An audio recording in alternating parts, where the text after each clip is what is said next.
Hallo liebe Nähfreunde! In diesem Video habe ich ein kuschelig weiches und superschnelles Nähprojekt für euch. Eine Damenleggings aus wärmendem Alpenvlies. Die Hose ist angenehm hoch geschnitten und ein tolles Wohlfühlteil für die Winterzeit. Bevor ich euch zeige, wie sie ruckzuck genäht wird, abonniert gerne meinen Kanal, um immer zu erfahren, wenn es hier ein neues Nähvideo gibt, und schenkt mir doch einen Daumen nach oben. Bis gleich!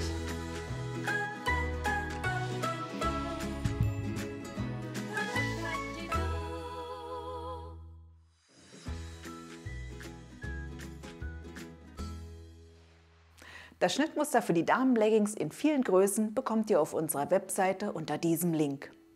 Passend dazu haben wir jede Menge Alpenvliesstoffe mit tollen Mustern und Farben. Alpenvlies erkennt ihr daran, dass die rechte Stoffseite aussieht wie ein Sweat und die linke Seite schön weich und flauschig ist. Zudem zeichnet sich der Stoff durch eine hohe Elastizität aus und ist daher perfekt für die Leggings geeignet. Und hier habe ich die Hosenbeine anhand des Schnittteils in meiner Größe schon einmal vorbereitet. Für den Hosenbund benötigen wir außerdem 3 cm breites Gummiband. Und meine Garnempfehlung für dieses Projekt ist zum einen das Bauschgarn Bulky-Lock von Gütermann für schöne weiche Overlock-Nähte sowie das elastische Maraflex Nähgarn für die Säume und den Bund. Bevor wir mit dem Nähen beginnen, können wir zuerst die Säume und den Hosenbund schon einmal umbügeln. Da ich beides später mit einem Gradstich und dem elastischen Nähgarn annähen werde, habe ich hier die Kanten schon mit Overlock-Nähten versäubert. Dies könnt ihr auch mit einer Zickzacknaht an der Nähmaschine machen oder es weglassen, da die Stoffkanten ja nicht ausfransen. Zuerst wird der Hosenbund 4 cm breit auf die linke Stoffseite umgebügelt. Ich beginne hier an der Mitte und messe den Wert mit dem Handmaß ab.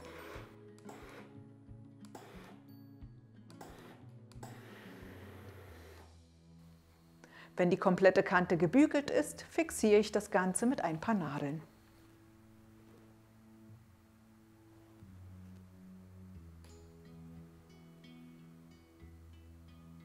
Die Saumkante wird 2 cm breit umgebügelt.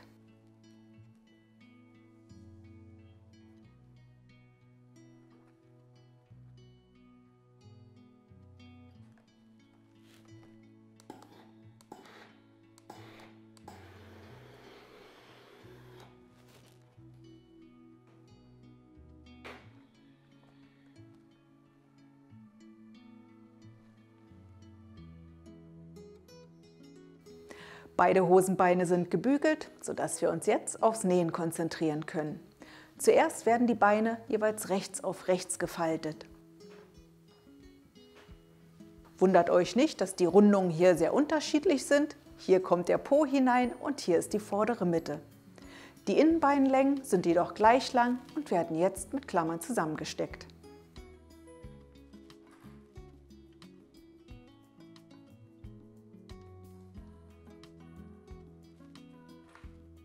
Die vorgebügelte Saumkante klappe ich auf.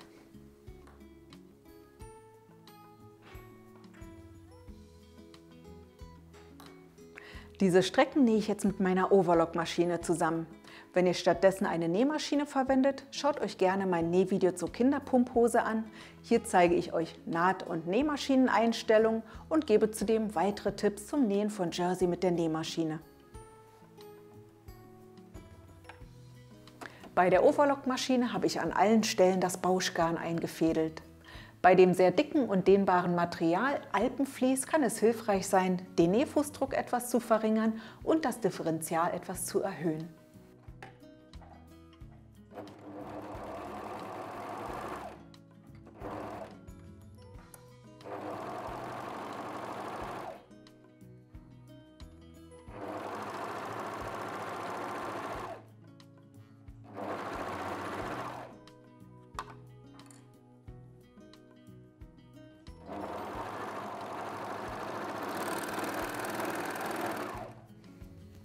Die Hosenbeine sind geschlossen, jetzt wird eins gewendet und rechts auf rechts in das andere gesteckt.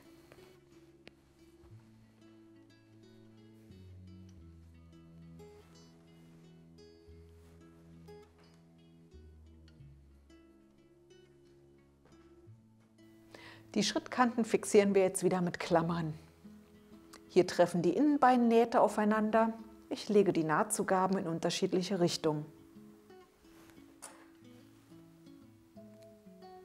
Hier stecke ich den nächsten Knips zusammen. Die vorgebügelte Buntzugabe wird aufgeklappt.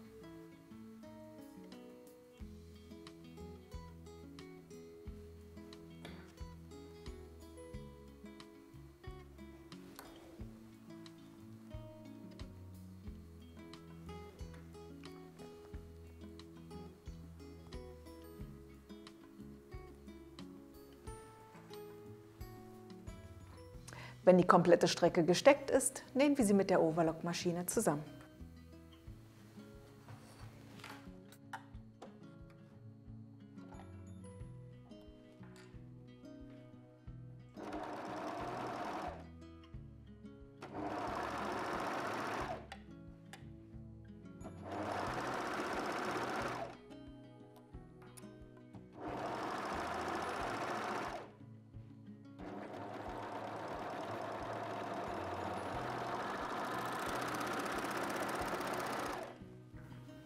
Die Schrittnaht ist geschlossen und meine gewendete Leggings sieht jetzt so aus. Jetzt geht es weiter mit der Tunnelnaht. Dafür haben wir ja zuvor schon den Bund hier umgebügelt. Die Naht muss im Abstand von 3,3 cm zur Kante verlaufen. Ich mache das Ganze mit dem elastischen Nähgarn und einem Gradstich an der Nähmaschine. Alternativ könnt ihr eine kleine Zickzacknaht verwenden oder, wenn ihr habt, eure Coverlockmaschine dafür einsetzen. Die Tunnelnaht werde ich jetzt von rechts nähen und hier an der Seite beginnen. Ich lasse hier eine etwa 3 cm große Öffnung zum Einziehen des Gummibandes.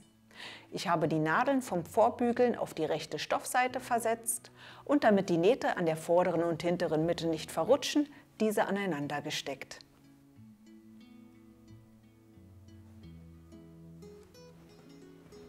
Das elastische Maraflex-Garn habe ich sowohl als Oberfaden eingesetzt, als auch unten auf der Spule. Um die 3,3 cm einzuhalten, habe ich hier diesen Abstandshalter eingesetzt. Alternativ könnt ihr hier ein Stück Klebeband aufkleben.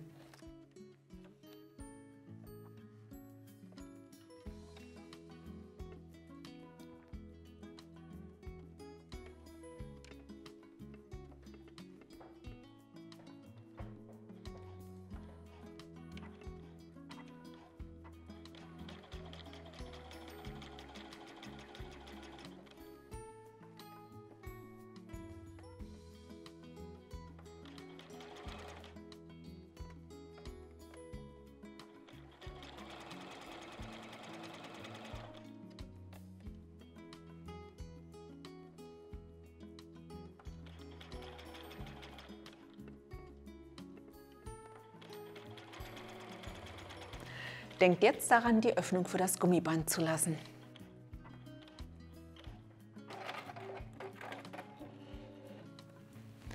Der Tunnel ist fertig und wenn ich hier stark dran ziehe, seht ihr, dass die Naht trotz Gradstich nicht reißt. Jetzt können wir das Gummiband einziehen, entweder mit einer Sicherheitsnadel oder diesem praktischen Hilfsmittel hier.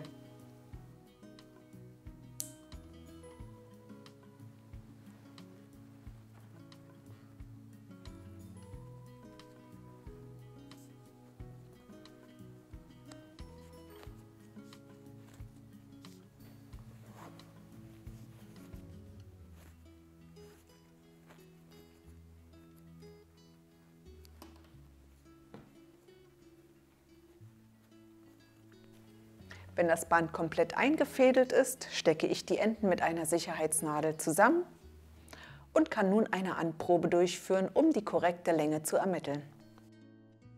Bei dieser Gelegenheit könnt ihr gleich die Länge checken und falls nötig die Hosenbeine noch kürzen. Das Gummiband habe ich nach der Anprobe gekürzt, jedoch mit 2 cm Zugabe. Diese habe ich hier als Überlappung zusammengesteckt. Überprüfe noch einmal, dass das Gummiband nicht verdreht ist und nähe jetzt die Enden mit einer Zickzacknaht zusammen.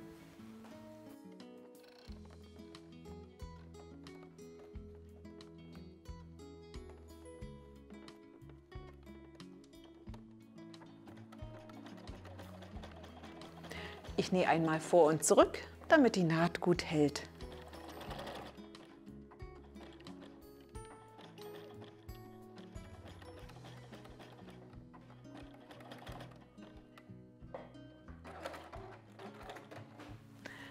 Jetzt ziehe ich das Gummiband komplett ein und kann als nächstes die Öffnung schließen.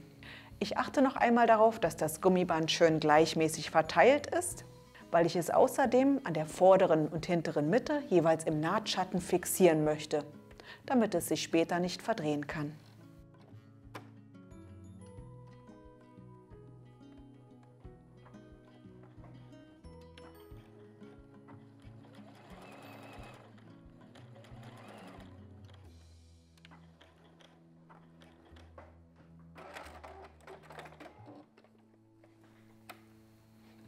Im Nahtschatten bedeutet, dass ich jetzt genau in dieser Nahtrille nähe.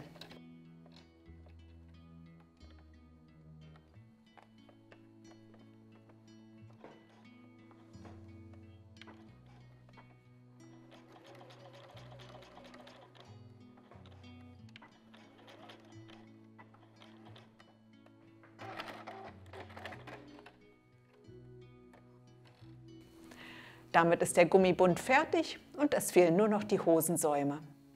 Auch diese nähe ich wieder mit dem elastischen Nähgarn und einem Gradstich. Leichter geht es, wenn die Hose gewendet ist. Ich nähe in der Öffnung, beginne hier an der Naht.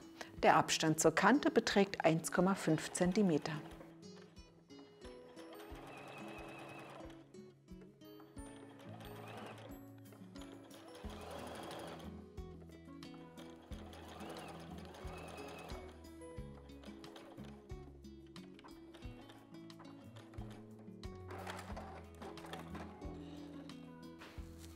Die beiden Hosensäume sehen jetzt so aus.